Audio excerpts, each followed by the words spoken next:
Hello and welcome to News Central, now coming to you live from our studios in Nigeria.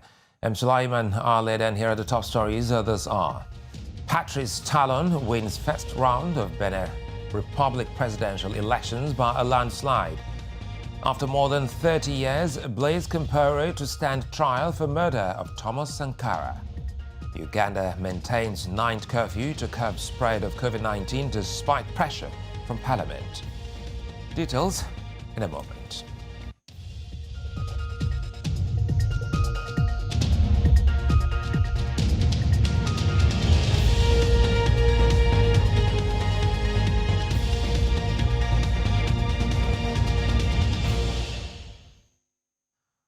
We'll begin in South Africa, where a court wants former President Jacob Zuma to determine what constitutes the appropriate sanction if he is found guilty of contempt of court.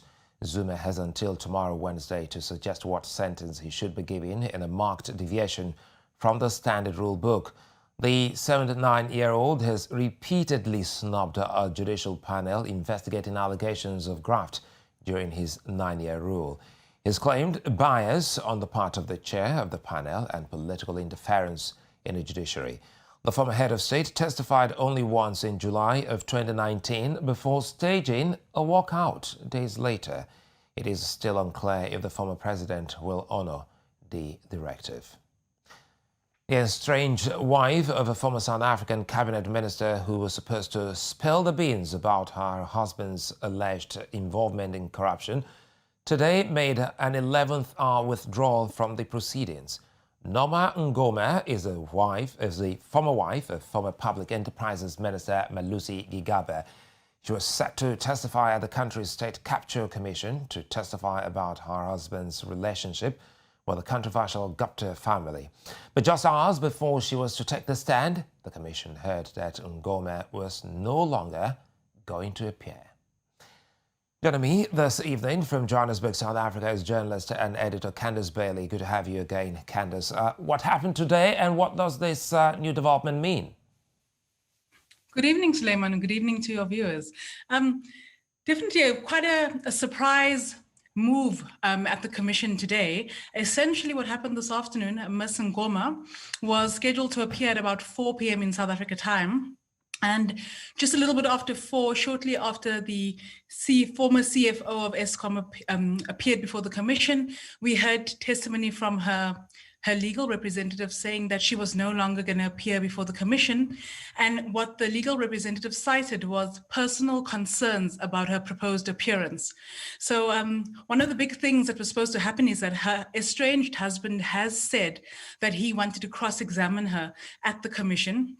And he's also made an application to the commission to suppress her evidence. So we're not sure if this is linked to why she was withdrawn, but that application of his is definitely going to be put on hold until she appears before the commission.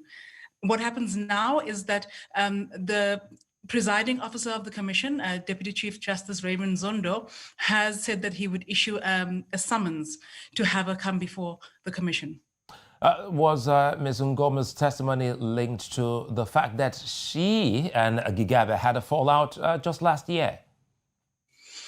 We would never know that technically, Suleiman, but what we do know is that they did have a very public spat last year, which did result in Ms. Ngoma being arrested on domestic violence charges. She's accused of vandalizing the Mercedes G-Wagon that belongs to a friend of his after allegations of infidelity came about. And what then happened is he had her arrested, and there was a very public arrest where she was handcuffed for this domestic violence incident. She has now since gone to court and had that arrest declared unlawful and had the charges dropped. But we do know that after the public spat that they had, she did then have a tell-all saying that he was linked to this controversial Indian business family in South Africa. Do you smell any political interference in all of this? We could never say. We do know that Ms. Ngoma was supposed to appear before the court, before the commissions, on Friday. She was going to appear remotely from Cape Town, and that was then pushed back to Tuesday. And within a matter of 4 days, she has changed her mind. What the commission has said is that she can obviously represent her issues and bring them before the commission once she is summoned. Before I let you go, does the State Capture Commission have the constitutional authority to compel her to appear before it?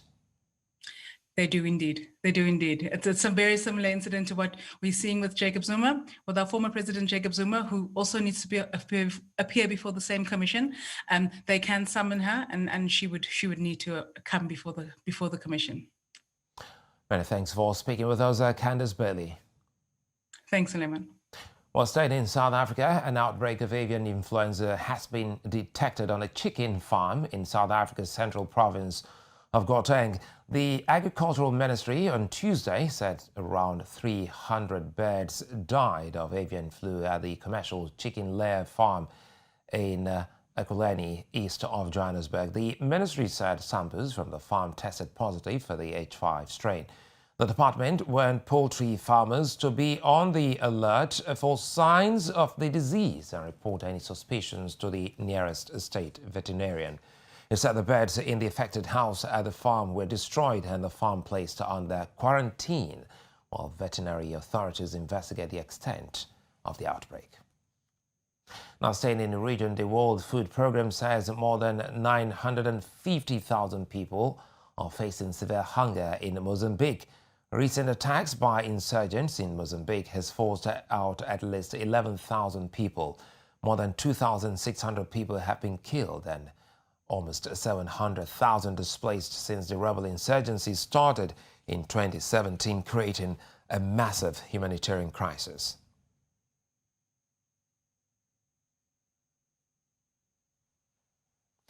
Now we'll move on to West Africa, where Patrice Talon has won the first round of the presidential election in Benin Republic by a landslide. President of the Autonomous National Electoral Commission, Emmanuel Tiando, announced the results of the April 11 polls, showing Talon won with 86.37% of the votes. Joining me for more is News Central's Bernard Akede, who was in Benin Republic for the election. Bernard, so President Talon, as you earlier said, has been re-elected for his second term. This didn't come as any surprise to you and many Beninois. Well, good evening, July, and good to be back home. Honestly, no surprises here. I think everybody pretty much expected that President Talon would come out, victorious in this particular election. Going by what we all saw back there in Benin Republic, it pretty much was looking like it was going to turn out to be a landslide. Even from the campaign, the moment we touched ground, his team was the largest on ground of the three different parties and the three different candidates that were there. His campaign team, as they called it, the caravan, swept through the entire city of Cotonou and other parts of the country. He pretty much rang his own bell and blew his trumpet. So it's no surprise that he won. But I think what I'm saying, the numbers are truly the definition of a landslide. He's won by 82. He's won here by 86.37%. Just leaving the rest for the other two candidates to split between themselves. So yeah, no surprises here. So what does this victory mean for the people of the Republic? Well, I think basically now the people of the Republic of Benin, or Benin Republic as we call them, are going to be looking towards Patrice Talon and his running mate Miriam to consolidate on what Talon has started before. In all honesty, and to play devil's advocate on his behalf, Talon, from what we saw on ground, had been into a lot of infrastructural development in the country, a lot of road rehabilitation and new road creation. He's also worked on power, he's worked on water resources, and he's tried to improve business, in the country, trying to make it more open. Not everybody is happy with Talon because there are certain things that he's done that they are not pleased with.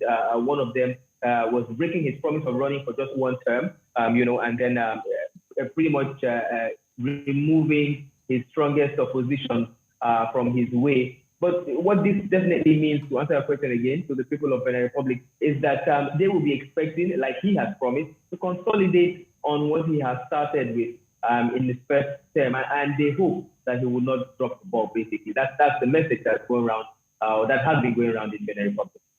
Well, women seem to be making great incursion into politics on the continent. Now, Miriam Tanata is set to be the first female vice president. How do you think the people feel about this?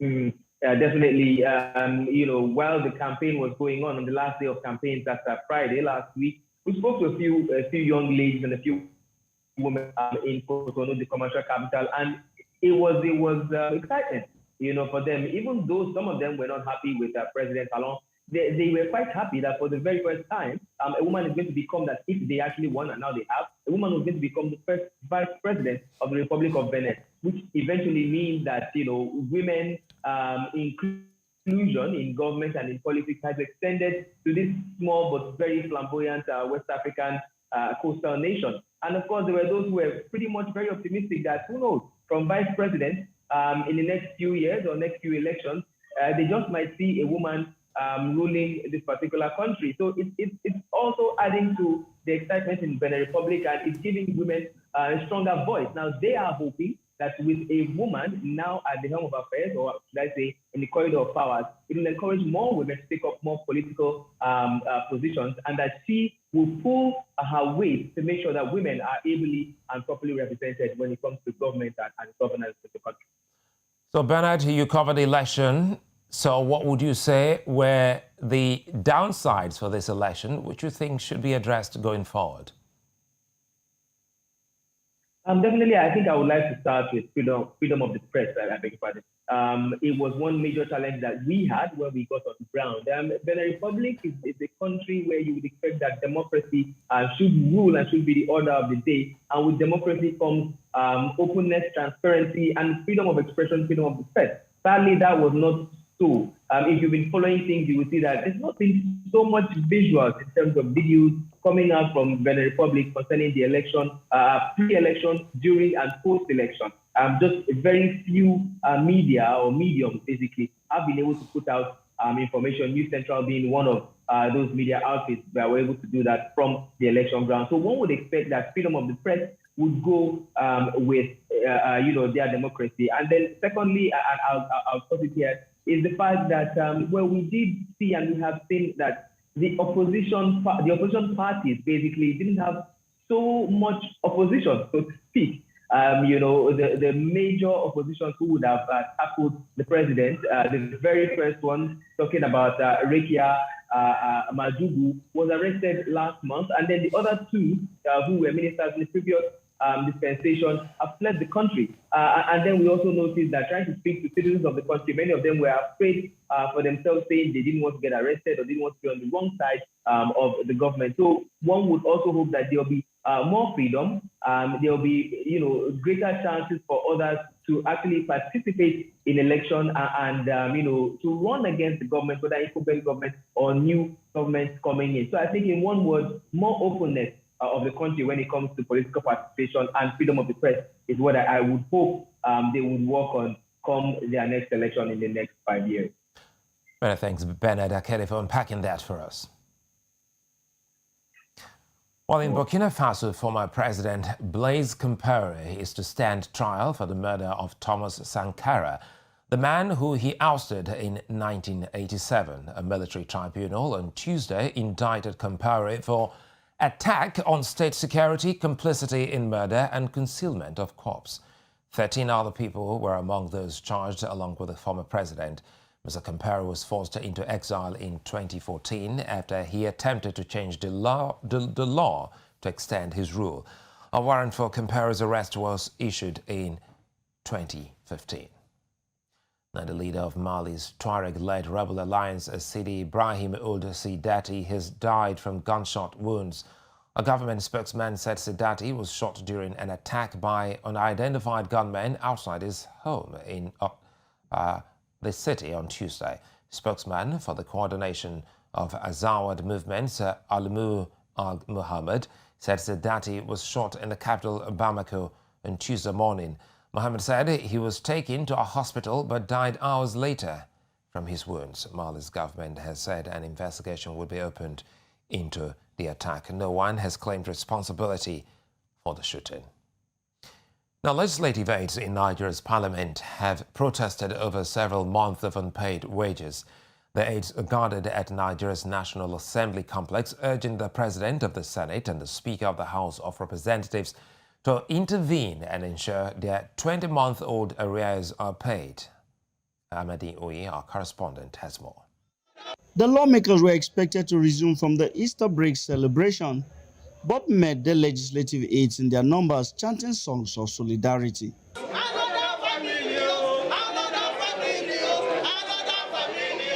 Many of them carried placards expressing their grievances, while some others danced to the tunes from the protest. There was a heavy presence of security personnel on ground to prevent a breakdown of law and order.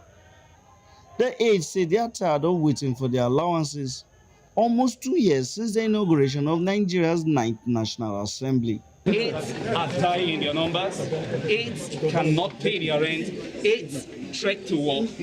Our welfare as aides of this assembly has been relegated to. So we are here to present peacefully and tell you are the boss of our principals. You and the Senate President, sir. We have this press statement and this paper to give to you that in your kindness, Mr. Speaker, you would give the directive that these arrears that are about 2 years old, 20 months old, are cleared. Listing their allowances, some of the aggrieved aides say they want it paid as soon as possible. We have the duty to our allowance, which has been stopped without any reason. And then the quarterly training, which was supposed to have been done subsequently by the management to the aides, has not been done whatsoever. And you can imagine if the aides are not trained, the quality of legislation that we have here is definitely going to be zero. And I say with all fear that any legislator who is vibrant will look at the back and will look at the caliber of his own aides. They must have been properly trained and properly experienced in it. The Speaker of Nigeria's House of Representatives came out to engage the aides, promising that their grievances will be looked into. I believe that every laborer is earned to be paid his wages. So we are looking into it. Sometimes these things can be protracted, but wages owed since 2019 is not excusable. So we'll look into it. I will ask that you be patient, be understanding. I know there are financial constraints, but one thing I know is that we'll make sure that this happens. Though the protest did not disrupt sitting of parliament in both chambers of Nigeria's National Assembly, the aides say they will not relent until their allowances are paid. From Abuja, Amadin Uyi, News Central Television. Staying in Nigeria, the Immigration Service says there's been a breakthrough on the registration of the number of migrants living in Nigeria. The spokesman, Sunday James, says the registration has helped boost Nigeria's data on migrants. Every sovereign nation frowns at defaulters of its visa entry policies, and Nigeria is no exception. As of December 2020, the federal government had repatriated thousands of migrants to their home countries, mostly Egyptians and Chinese nationals, for various criminal and immigration offenses. Others were made to pay fines for different offenses. A lot of Egyptians were captured who came into the country and are doing other businesses other than what brought them. A lot of Chinese have been eased out. And even a Pakistani was caught. Part of the problem can be traced to the lack of migration data in Africa. The greatest data gaps in Africa is to have a precise estimate on the number of people moving out of the country, where they go, what they do, and how long they stay, plus their qualifications. According to the Africa Visa Openness Report, it is easier for the US citizens to travel within Africa than it is for Africans and only 13 of 55 countries offer visa-free or visa-on-arrival access to all Africans. We're trying to drive a continental visa policy reform program for all of Africa.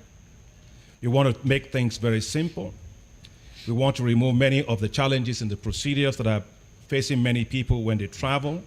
We want to make sure there's reciprocity on visa issuance across countries. I think that we're again very proud to be part of this effort, because I think we have to start somewhere. And I think the benefits of allowing openness of people to move across borders is actually a key part of actually improving also growth in national economy. With Nigeria's porous border, the automated visa on arrival that was introduced to curb corruption in the Nigerian Immigration Service has proved to be highly effective. We have contiguous zones, we have homogeneous zones.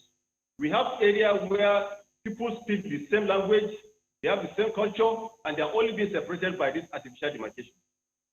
So in such cases, what we do, we allow them to understand that as far as they are falling within the Francophone area, we are not a Nigerian. Other parts of Africa also face the problem of irregular migration, with the International Organization of Migration annually coordinating the repatriation of undocumented Zimbabwean migrants from Botswana and South Africa. While staying in West Africa, Speaker of the ECOWAS Parliament, Sidi Mohamed Tunis, has commenced engagement with communities along the Sierra Leone and Liberian border. Tunis, while visiting Bomi County in Liberia, took time out to visit the Simi Dabi Central High Court and High School, and the Liberia Government Hospital in the country. The Speaker commended hospital staff for the role they played in the fight against the spread and containment of the Ebola virus, saying the Parliament is indebted to their services. He also adds that the Parliament will work with the Liberian government to ensure healthcare services are strengthened. This hospital, during the Ebola period, the staff made a lot of sacrifices, And I am pleased that we have, at this stage, a very determined leadership to ensure that the hospital will not only remain where it has been all these years, but she has this determination and drive to move it forward. I want to assure you, Madam Doctor, that while I am here, I am going to put a lot of pressure on His Excellency the President, Dr. George Weah, to make sure that attention will be paid to this hospital. When you said you were coming by road and you want to interact with the citizens, you don't want to be the Speaker of the Parliament, to just come drive from Sierra Leone through the county and go to Monrovia and sit there. Instead of being on the snow, I'm driving from Sierra Leone to Monrovia for the meeting, but I want to interact with the different sectors. And I thought that we should add this hospital to your schedule so that you will see the young professional people who have there and the sacrifices that they make. In the Horn of Africa, Somalia opposition leaders and the regional states of Jubaland and Puntland, as well as the country's Senate, have rejected Parliament's decision to extend the presidential term by 2 years. The lower house of Parliament have extended President Mohamed Abdullahi Farmajo's term in office and that of the federal Parliament by 2 years. Jubaland state government says Parliament's move was a setback to rebuilding the country's governance. In the meantime, the Senate's first Deputy Speaker, Abshir Ahmed, has questioned the power by the lower house to take such a controversial decision without the Senate's approval. Now, staying in the region, the International Organization for Migration says the death toll from a boat mishap carrying migrants off the coast of Djibouti has risen to 42. IOM's Regional Director for East and Horn of Africa, Mohamed Abdikar, said the migrants were being transported by people smugglers. He called for apprehending and prosecuting people traffickers and smugglers who exploit the vulnerabilities of migrants. Amongst the 42 are 16 children, 8 boys and 8 girls.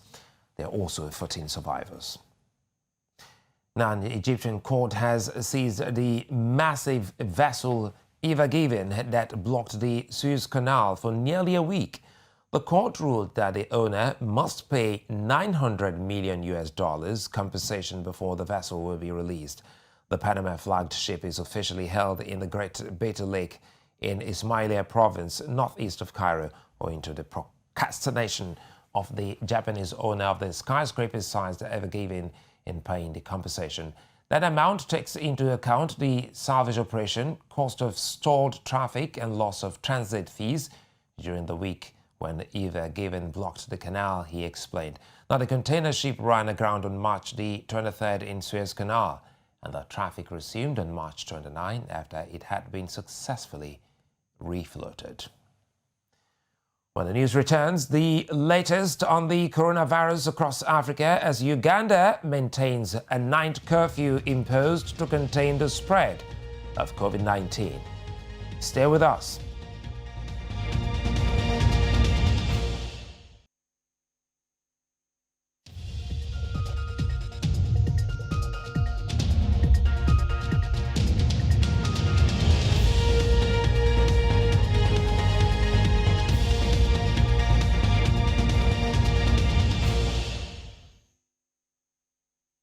If you just joined us, you're watching the News Central News now, coming to you live from Nigeria's economic capital, Lagos.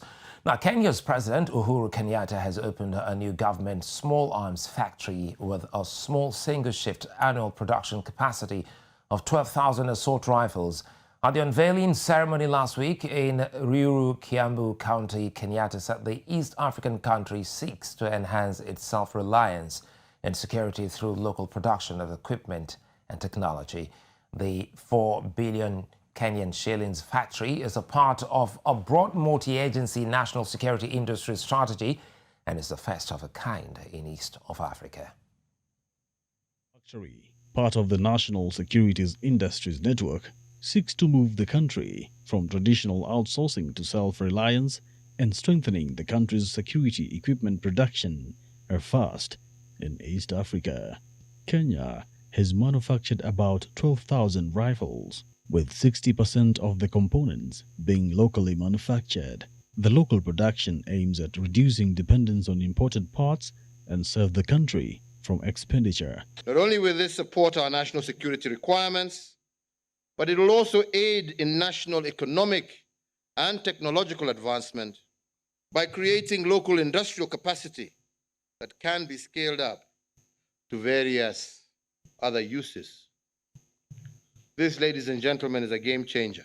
We plan to create a weapons manufacturing surplus that will transform Kenya into an exporter of security equipment to nations in the region and the rest of the world. This will not only boost our balance of trade position, but it will also create employment. By 2022, the factory will diversify to include 9mm pistols and assault rifles. So far, 4 billion shillings has been spent on the factory, which is expected to provide 1,000 guns a month. So this groundbreaking initiative will allow us to lay the foundation for addressing, first and foremost, the high cost of weapons acquisition, free us from the complex foreign export approval processes currently in place, provide Kenya with greater security sector independence and flexibility. It's so exciting to see these young people, all of them young people, trained in Kenya, who have gone to Kenyan institutions. And all these people needed all along is courageous and visionary leadership to give them an opportunity to use the talent they have and the education they have acquired to serve their country. The project is also expected to provide 100 direct employment and 1,100 indirect employment in terms of raw materials and other benefits. Well, joining me now to discuss the implications of the enterprise and potential for regional insecurity in East Africa is Byron Adera, a former Kenyan security special forces officer and security expert. Byron, good to have you join me on the news. You see, all the regions in Africa are beset by insecurity, due mostly to the influx of light weapons. With this development, don't you see this as, escalating the already big problem that the continent is dealing with? fairly much. Thank you for hosting me and having me on this platform. I really appreciate it. Now, it would seem as though then the coming up of this factory that was launched on the 8th of April of 2021 by the very President Uhuru Kenyatta of the Republic of Kenya may seem to look into, aggravating the problem that exists and of course which the nations in the African continent are grappling with as regards the proliferation of small arms and live weapons. But ideally, I'm optimistic to mention that there's been processes in place that are seen, especially with regards to the region and Kenya particularly, the control of that proliferation of small arms and live weapons and the regulation of the same thereof. There's been a lot of consultative efforts between the East African countries.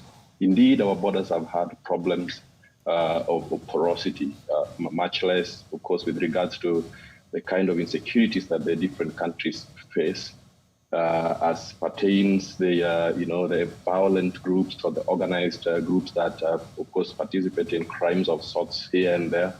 And of course, majorly because of these disruptions that are caused by the acts of terrorism in Somalia, which Kenya particularly shares a common border that stretches for over 900 plus kilometers. So I'm happy and I'm optimistic that the process that have been put in place to mop up the existing unlicensed firearms, and as clearly were put together in a report that was, came out in 2018, the Geneva paper of 2018 June, that interestingly did mention that Kenya particularly had more than 650,000, small arms or live weapons that are existing in the arms of individuals out there. Probably much, much higher than what exists within the hands of the national police and, of course, the military. But there's efforts that have been put into place to, of course, milk the wells dry of the existence and, of course, the proliferation of small arms and weapons. And as I said, the optimism that's going forward is the fact that the collaborative efforts between the East African countries is that they are trying, their level best to control that bit in terms of proliferation of small arms and live weapons. And with that, then, the guns and, the weapon systems that are going to be produced by this factory will optimistically be fed into the equation and held by the right people. So quickly here, how sustainable is this big project by Kenya? In terms of sustainability, as I said, Kenya's coming up with this program. And of course, I mean, the country has been in the best of light, the main powerhouse in the East African region. And this is now thrust it into the limelight to reclaim its position as, the strength of that military national element or national power, if you look at it from that perspective. Now, in terms of sustainability, this program, as I see it, has been informed by largely by necessity. I mean, Kenya has been a big player in the fight against terrorism. And as we know, Somalia has had to, benefit a lot from Kenya's, the forces that Kenya has had to contribute since 2010, 2011 in the fight against terrorism. And as you can imagine, not only are we seeing losses in terms of, people, dying in there, but the loss has been untold in terms of the equipment and the military hardware that's been destroyed within that space, or that battle space for that matter. And if you looked at that vis-a-vis, the kind of complexities that the president talked about with regards to the international, export fiasco, and of course the cost of that hardware, it only makes sense that if Kenya came up with this idea that's been conceptualized under the National Security and Industrialization Project, that we tap into the locally available material, and of course that would get a boost as well by the availability of the workforce. And I'm happy that Nairobi was most recently voted by the Need Frank Horizon report as the best and the most innovative city in Africa. So Kenya is going to benefit from all that, and I do hope that the project is going to benefit from that level of sustainability from within and from without. In terms of the balance of trade, we have the availability of that market, the target market, with regards to what we could supply to the neighboring countries, and of course, beyond. Because the fight against threats like terrorism, the fight against threats like even organized, crime units or organizations out there still exist, and it's something that would create that much needed market for the locally produced equipment that would marry with the local, environment in which the target market also operates in. Byron Adera, many thanks for speaking with us. You're welcome. Well, Ugandan Prime Minister Ruhakana Rugunda has announced on Tuesday that a night curfew imposed to contain the spread of COVID-19 will be maintained despite pressure from Parliament to have it revised. Rugunda told Parliament that the night curfew imposed in March last year will continue to be enforced daily throughout the country between 9 p.m. and 6 in the morning. The Prime Minister said other guidelines issued by the President and Ministry of Health remain in place. The lawmakers had wanted the government to relax some of the COVID-19 measures and night curfew to start from 11 p.m. amid an earlier reported decline of new infections and death in the country. Now, Sudan has closed its eastern border with Ethiopia after an increase in coronavirus infections in Al-Qadarif state. The decision to close the border was taken to prevent the entry of foreigners except those determined by the authorities. Those exempted will go through strict health procedures to prevent the spread of coronavirus. Al-Qadarif state is one of the main entry points for people fleeing the war in the Ethiopian Tigray region. Their number last week rose to nearly 70,000.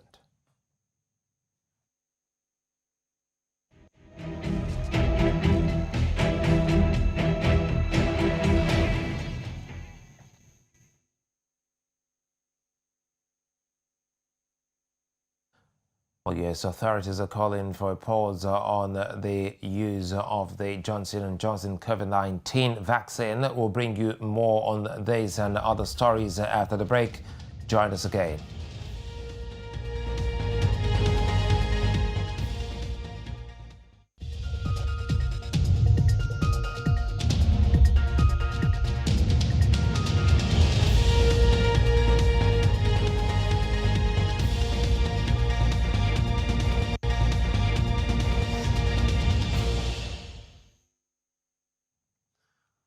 Health authorities in the United States are calling for a pause in the use of the Johnson & Johnson COVID-19 vaccine. The Food and Drug Administration said the call follows reports of extremely rare blood clotting cases. The FDA on Tuesday said 6 cases in 6.8 million doses had been reported, and it was acting out of an abundance of caution. The U.S. move follows similar rare cases in the AstraZeneca vaccine, which has prompted some curbs in its use. Johnson & Johnson said it was also delaying vaccine rollout in Europe. The United Nations High Commissioner for Human Rights has urged the states to take immediate, decisive and impactful measures to end the violence in Myanmar. OHCHR spokesperson Ravina Shamdasani told reporters on Tuesday in Geneva, Switzerland, that states should push Myanmar's military leadership into halting its campaign of repression and slaughter of its own people. A call comes after reports of mass killing of at least 82 people in Bago between Friday and Saturday. The military seems intent on intensifying its pitiless policy of violence against the people of Myanmar, using military-grade and indiscriminate weaponry. The High Commissioner fears that the situation in Myanmar is heading towards a full-blown conflict. States must not allow the deadly mistakes of the past in Syria and elsewhere to be repeated. The High Commissioner has called on the Myanmar military and neighboring states to facilitate humanitarian access to populations in need.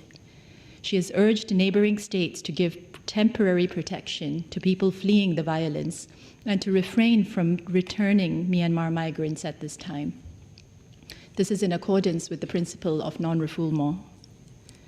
Statements of condemnation and limited targeted sanctions are clearly not enough.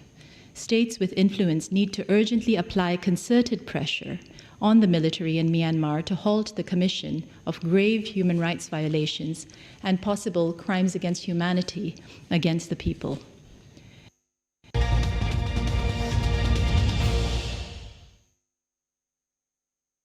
Zimbabwe's state-controlled iron and steel company Zisco has invited new investors to help revive operations at the company. Zisco's acting chairman, Martin Manua, said in a circular on Tuesday that the firm wants investors who would be interested in availing funds to resuscitate the company. Zisco has been the target of interest from Indian and Chinese investors in the past. The successful investor would be expected to contract out at least 35% of engineering, procurement and construction business to locals. Nigeria's Securities and Exchange Commission recently said it was illegal for fintech platforms like Bamboo Chaka, Trove and RaceVest to carry out stockbroking services such as investing and trading stocks listed on the local and foreign bourses. The Central Bank of Nigeria also suspended fintechs and third-party partners from offering, biometric numbers. And so, what are the effects of these actions on the fintech sector of Nigeria's business ecosystem?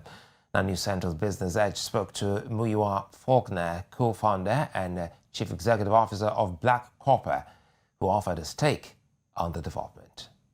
Securities sector, the investment trading sector, is a highly regulated sector, just like the financial space or like the banking and banking space itself. So what you find is there are regulations for these things. For the traditional players? For the traditional players. Okay. There are regulations for the traditional players. Mm-hmm. Now, the difference is there needs to be more stakeholder engagement. I always believe that cutting off a head is never the solution to a headache, right? So there needs to be more stakeholder engagement for you to be able to make more intelligent decisions and say, for you to create more intelligent regulations and more frameworks, you need to talk to people. So people have done the work of attracting more people into the space, making it easier for them, almost probably making it even cheaper for them to be able to access these securities. You need to put all of those things into consideration and then engage and find a middle ground to say, okay, this is how the regulation is. What do we need to do to ensure that, one, we continue to... When the news returns, we give you the latest in sports, entertainment, and Wednesday's forecast, weather. Well, join us again.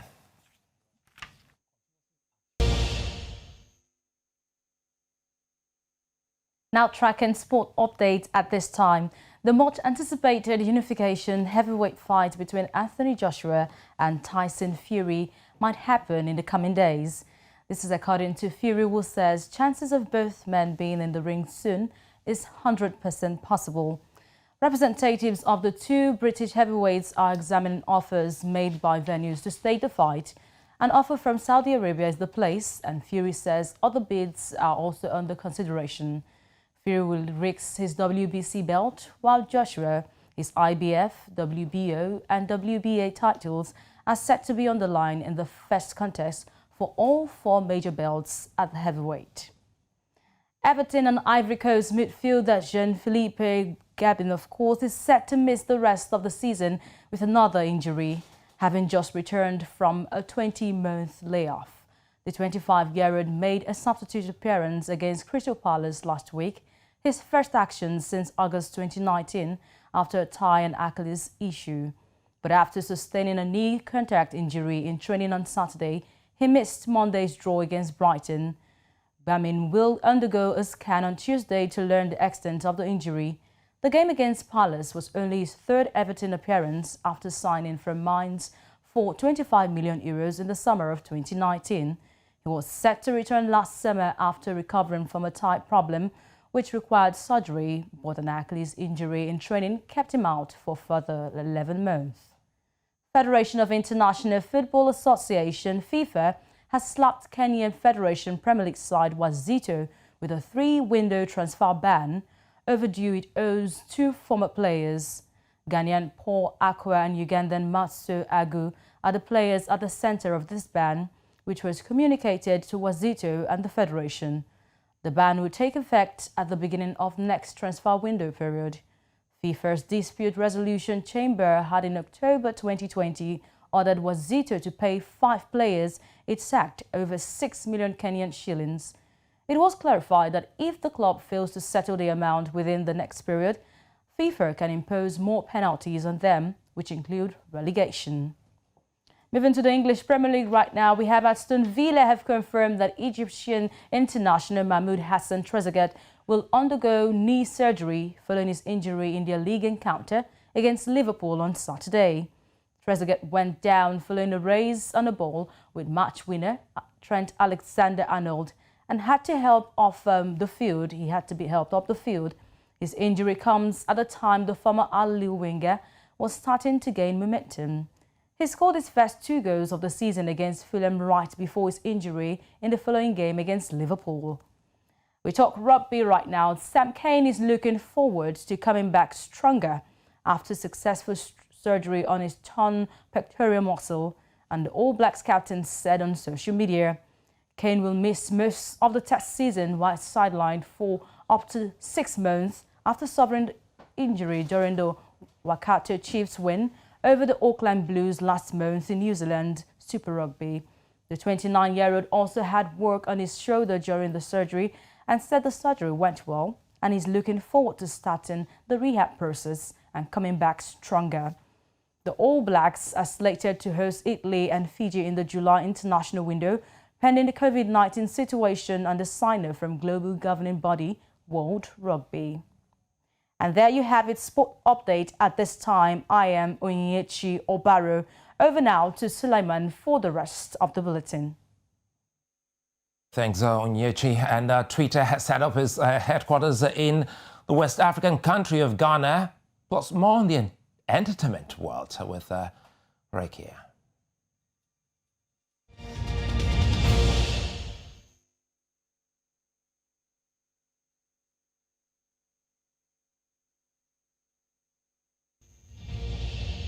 Good evening, my name is Corey Brown. Welcome to the entertainment desk. Of course, the big story tonight, Twitter to set up African headquarters in Ghana. Microblogging site Twitter has announced that its Africa headquarters will be in Ghana. The company's co-founder, Jack Dorsey, made the announcement on Twitter. Mr. Dorsey said in his Twitter blog that Ghana's recent appointment to host the Secretariat of the Africa Continental Free Trade Area aligns with the company's goal to establish a presence in the region that will support Twitter's efforts to improve and tailor its services across Africa. What does that mean?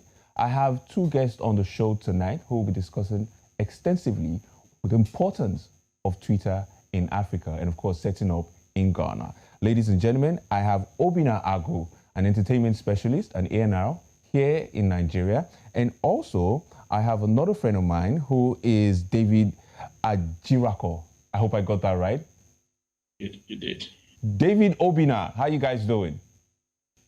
I'm great, man. I'm good. Thank you for having me. I'm all right. Good to have you guys on the show. All right, so let's go straight to it. Yesterday afternoon, Twitter now has is setting up their headquarters in Ghana, not Nigeria, but in Ghana. I would have thought that the world, the entire continent, would be excited about this, but I'm getting mixed reactions from Nigeria, from Ghana, even from South Africa. Now, I'm going to come to you first, David. David, what does this mean for Ghanaians?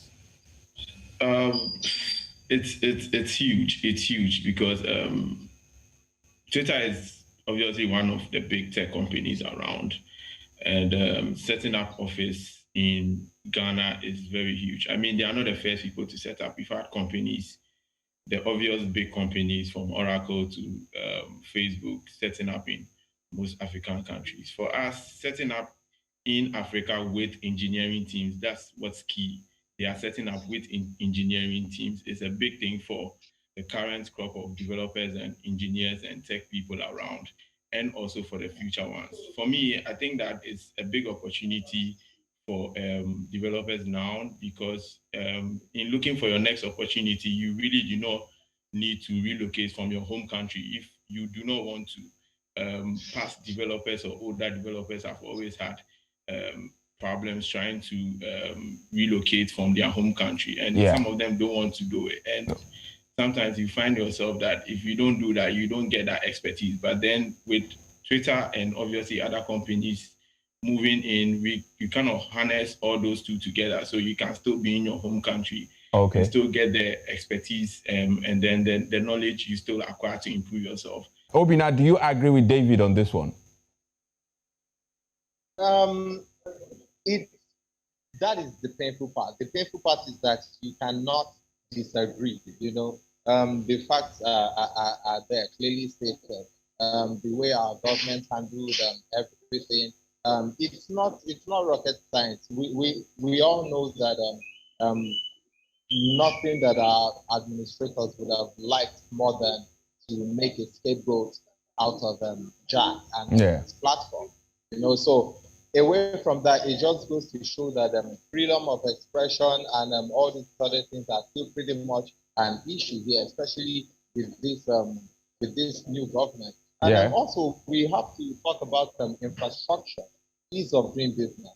In recent times, we have seen how the government has frustrated innovation and new companies with policies from the go-carders and so many others. Until recently, they came out with this new policy where they tried to stifle the whole crypto game, cryptocurrency, without having ample knowledge about of what it is. Yes, but the first thing is just ban.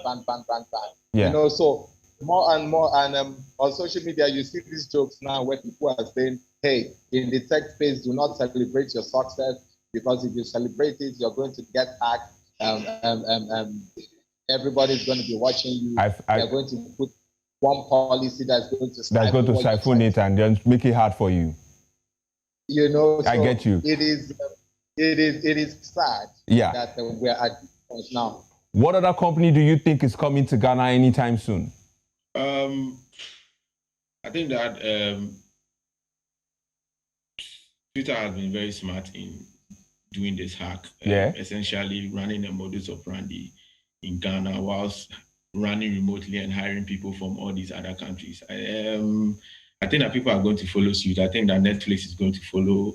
Binance is going to come. I think Stripe, with their combination with Paystack, probably they would also set up another office. And, other companies are going to follow suit. All right.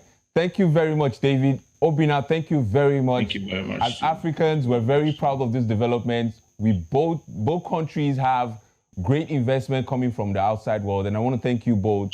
Big ups to you guys. And of course, that's the news today on the show. Thank you very much. See you again next time. I actually thought Ria was right there in the studios, not knowing that it was Corey Brown. Well, anyway, you might consider carrying an umbrella with you when going out tomorrow, just in case if you live in Lagos, Kinshasa or Nairobi, where there is the promise of a couple of thunderstorms. Of course, there's no such worries for residents of Cairo and Johannesburg, where the weather promises to be sunny. Here's what tomorrow's weather will feel like across the African continent.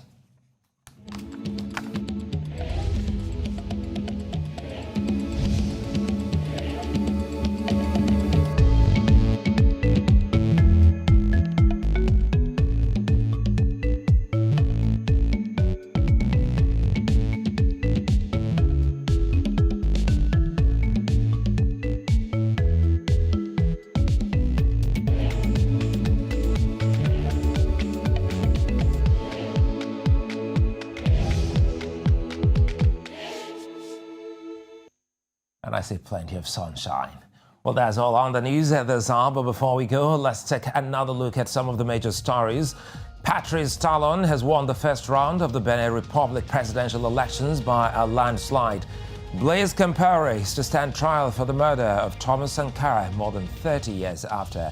Finally, we told you that Uganda has maintained a night curfew to curb the spread of COVID-19 despite pressure from Parliament. Follow us on social media. We are at News Central TV. You can also catch up with our news and programs. Just download the News Central TV mobile app on Play Store and iOS. You can also watch us live on StarTimes channel 274. I'm Sulaiman. Many thanks for watching.